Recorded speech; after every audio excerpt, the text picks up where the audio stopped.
Besimtari muslimani e din shumë mirë se vdekja është proces cilin ne nuk kemi mundësi ta ndalojmë. Ashtu siç janë sprovuar prindrit tanë me vdekjen e prindërve të tyre, ashtu do të sprovohemi edhe ne. Sa bukur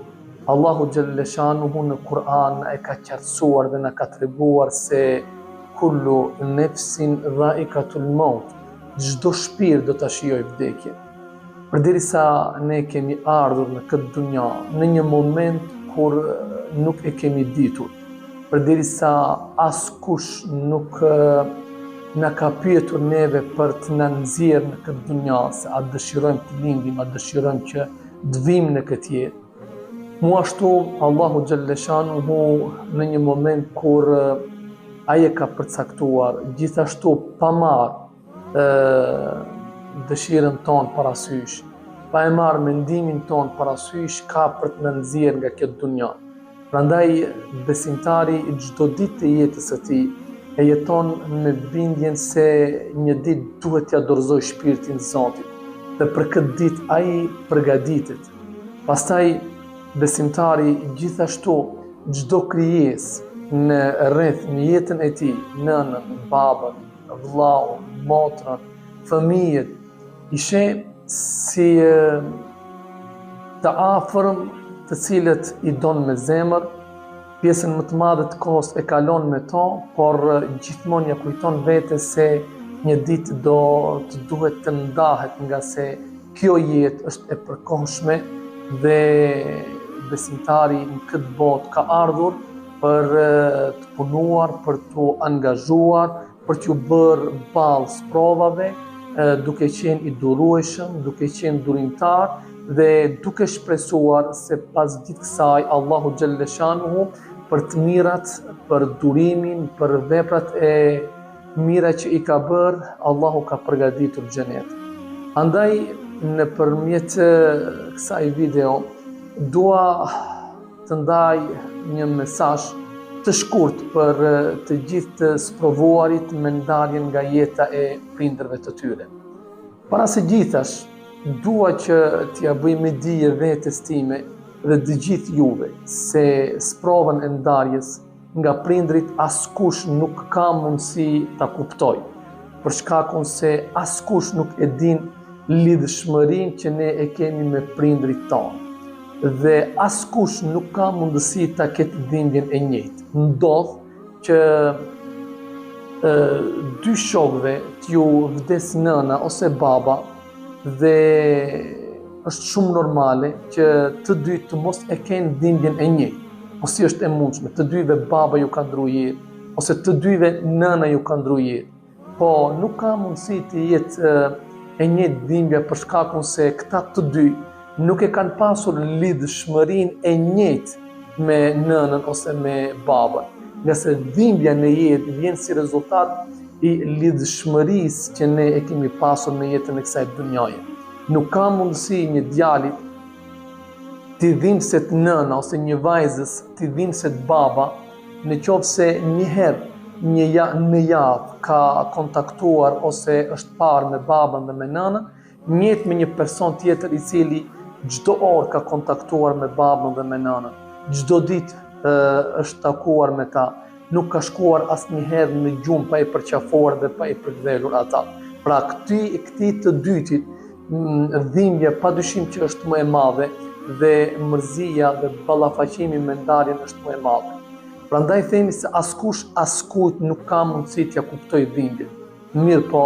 ne kemi bindjen se Allahu xhelle xhelaluhu e din shumë mirë mërzinë që ne e kemi, e din shumë mirë dhimbjen që ne e posedojmë, e din shumë mirë sa të rëndë e kemi ne këtë ndarje. Prandaj, elhamdulillah që jemi musliman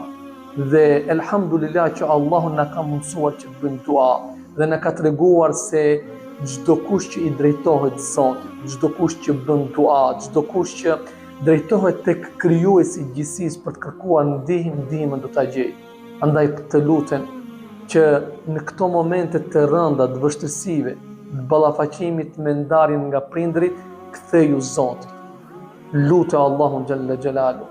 Kërko nga Allah që ta lehtësoj dhimbjen dhe dije se i zhgënjur ose e zhgënjur nuk do të largohesh nga këto dua. Lutë Allahun Dhul Xhelal dhe kërkoj Allahun Dhul Xhelal çdo gjë që ndjen, çdo gjë për cilën ke nevojë. Dije se Allahu Dhul Xhelal është me ty edhe në momente kur shkon në gjumë dhe askënd se ke afër. Edhe në momente kur djalli i mallkuar të provokon, djalli i mallkuar të sjell mendime nga më të ndryshmet të jetës që ke kaluar me prindit, edhe ato momente para 20-30 viteve kur ja ke kthyer fjalën, ose ja ke kthyer shpinën, ose e ke lënduar dhe e ke mërzitur. Prandaj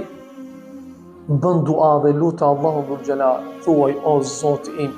ti e din dhimbjen që unë posedoj në brendësinë time, ti e din sa të rënd e kam, ti gjithashtu e din çfarë lidhshmëri unë kam pasur me prindrit. Në qoftë se ti mua nuk më ndihmon, unë nuk shpresoj në ndihmën e askujt tjetër. Lutë Allahun Dhul Xhelal që Allah të t'jep forcë, të t'jep shëndet. Lutë Allahun Dhul Xhelal që me veprat dhe me punët që do t'i bësh në të ardhmen të jenë krenar nesër prindit e tu kur do t'i takosh inshallah në xhenetet e Allahu xhalla shanu. Andaj largohun nga lotët, largohun nga vaj, largohun nga vetmia, nga se për Zotin e Madh, në qoftë se gjatë gjithë jetës tënde sa të kesh ymër në dunja do të qash, duhet ta kuptosh se prindrit nuk do të kthehen. Kush ka shkuar në varr nuk ka pas mundësi më të kthehet në dunja, dhe pranoje këtë realitet dhe mundohu që me veprat dhe me punët që ti bësh të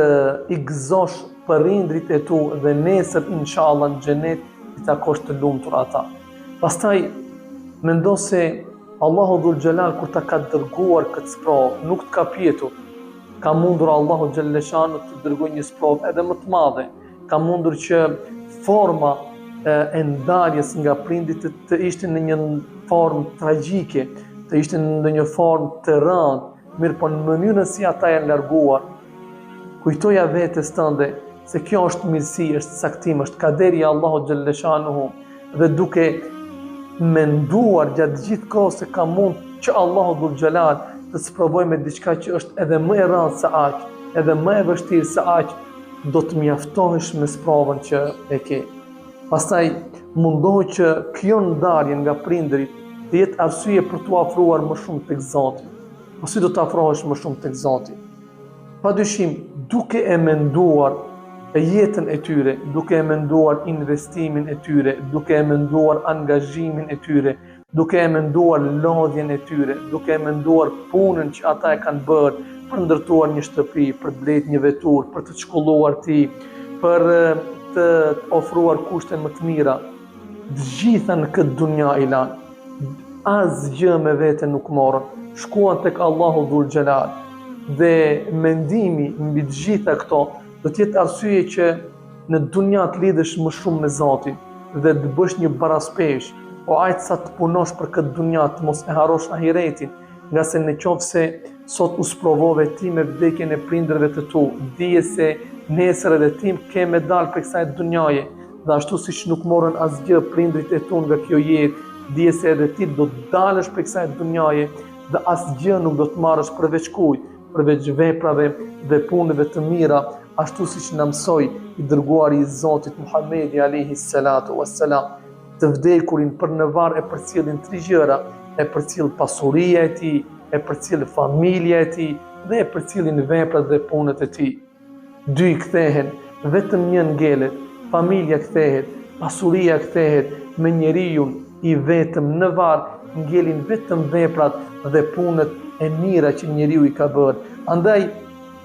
të fokusohemi në kryerjen e veprave të mira, të fokusohemi në kryerjen e veprave të cilat do të na shoqërojnë neve në varr, të cilat do të jenë arsye për shpëtuar nesër në zjarrin e xhenemit. Dhe e fundit,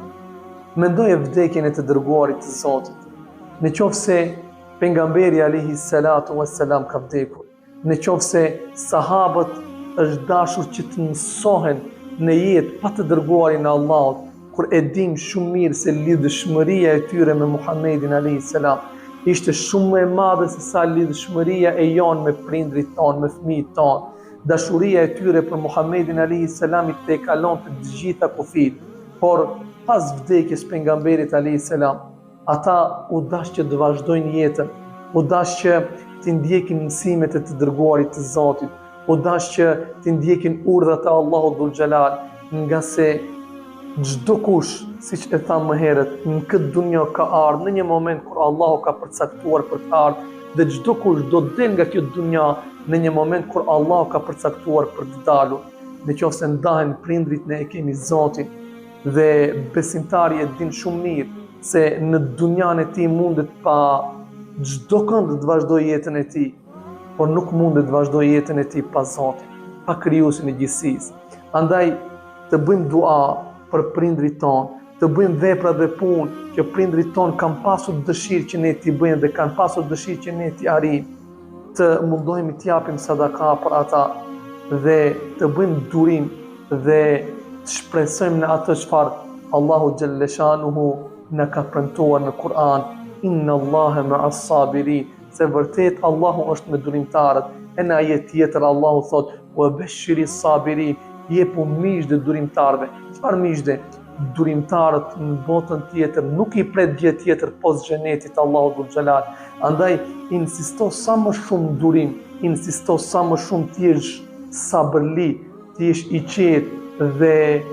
gjithë këtë mundohu ta bësh duke e menduar nesër bashkimin në xhenetet e Allahu Dhul Xhelal me prindrit dhe me të afërmit tonë. Allahu xhelle shanuhu i mëshiron të vdekurit tanë. Allahu Dhul Xhelal ju pranon të gjitha veprat dhe punët e mira që i kanë bërë në jetën e kësaj dunjaje, e Allahu Dhul Xhelal na mëson që në botën tjetër të bashkohemi me krejt ata që në këtë dunjë kemi pasur për zemër.